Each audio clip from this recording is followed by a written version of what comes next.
Sun halo or moon halo ലൈറ്റിൻ്റെ പ്രോപ്പർട്ടീസായ reflection അല്ലെങ്കിൽ റിഫ്രാക്ഷൻ കാരണം സംഭവിക്കുന്ന ഒരു ഒപ്റ്റിക്കൽ ഫിനോമിനനാണ് ഹാലോ. വളരെ സിമ്പിളായി പറഞ്ഞാൽ സണ്ണിന് ചുറ്റും അല്ലെങ്കിൽ മൂണിന് ചുറ്റും കാണുന്ന ഒരു വലയമാണ് ഹാലോ എന്ന് പറയുന്നത്. സാധാരണയായി കോൾഡസ്റ്റ് കൺട്രീസിലാണ് ഹാലോസ് വിസിബിൾ ആകുന്നത്. എന്നാൽ ഈ അടുത്തിടെ ഇന്ത്യയിലും ഇത്തരത്തിലൊരു പ്രതിഭാസം കാണാൻ സാധിച്ചിരുന്നു. സണ്ണിന് ചുറ്റും ഉണ്ടാകുന്ന ഈ ഒരു റിങ് മേ ബി വൈറ്റ് ആയിരിക്കാം, അല്ലെങ്കിൽ റെയിൻബോ കളർഡ് ആയിരിക്കാം. ഹാലോസ് എങ്ങനെയാണ് സംഭവിക്കുന്നത്? വളരെ ബേസിക് ആയിട്ട് പറഞ്ഞാൽ ലൈറ്റ് അറ്റ്മോസ്ഫിയറിലെ ഐസ് ക്രിസ്റ്റൽസുമായിട്ട് ഇന്ററാക്ട് ചെയ്യുമ്പോഴാണ് നമുക്ക് ഇത്തരത്തിലൊരു വലയം കാണാൻ സാധിക്കുന്നത്. നമ്മുടെ അറ്റ്മോസ്ഫിയറിൽ സിറോസ്റ്റാറ്റസ് അല്ലെങ്കിൽ സിറസ് ക്ലൗഡ്സ് എന്ന പ്രത്യേകതരം ക്ലൗഡ്സ് ഉണ്ട്. ഈ ക്ലൗഡ്സ് ഏകദേശം 5 തൊട്ട് 20 കിലോമീറ്റർ ഹൈറ്റിലാണ് കാണാൻ സാധിക്കുന്നത്.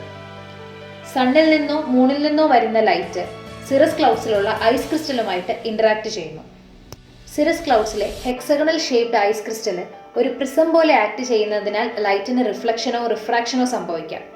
ലൈറ്റിന് റിഫ്ലക്ഷൻ സംഭവിക്കുകയാണെങ്കിൽ നമ്മൾ കാണുന്ന ആ ഒരു റിങ് വൈറ്റ് ആയിരിക്കും. ഇനി റിഫ്രാക്ഷൻ സംഭവിക്കുകയാണെങ്കിൽ ലൈറ്റ് റിഫ്രാക്ട് ചെയ്ത് പ്രിസം പോലെയുള്ള ഐസ് ക്രിസ്റ്റലിലൂടെ കടന്നു പോകുന്നതിനാൽ ഡിസ്പേർഷനും സംഭവിച്ച് പല കളറായി സ്പ്ലിറ്റ് ചെയ്യുന്നു. അതുകൊണ്ട് തന്നെ നമ്മൾ കാണുന്ന ഹാലോ റെയിൻബോ കളർഡ് ആയിരിക്കും. കോമൺലി നമ്മൾ കാണുന്ന ഹാലോ 22 ഡിഗ്രി ഹാലോ ആണ്.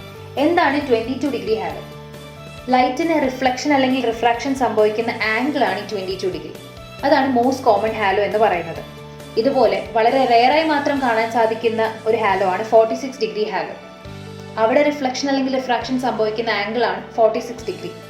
ഇനി ലൈറ്റ് റാൻഡംലി ഓറിയന്റഡ് ഐസ് ക്രിസ്റ്റൽസിൽ തട്ടിയാണ് ലൈറ്റിന് റിഫ്ലക്ഷൻ അല്ലെങ്കിൽ റിഫ്രാക്ഷൻ സംഭവിക്കുന്നതെങ്കിൽ ഹാലോ സർക്കുലർ ഷേപ്പിൽ നമുക്ക് കാണാൻ സാധിക്കും. ഇനി ഹൊറിസോണ്ടലി അലൈൻഡ് ആയിട്ടുള്ള ഐസ് ക്രിസ്റ്റൽസിൽ തട്ടിയാണ് ലൈറ്റിന് ഇത്തരത്തിൽ റിഫ്ലക്ഷനോ റിഫ്രാക്ഷനോ സംഭവിക്കുന്നതെങ്കിൽ സൂര്യന്റെ ഇരുവശങ്ങളിൽ നമുക്ക് ആർക്ക് പോലെ പ്രകാശം കാണാൻ സാധിക്കും.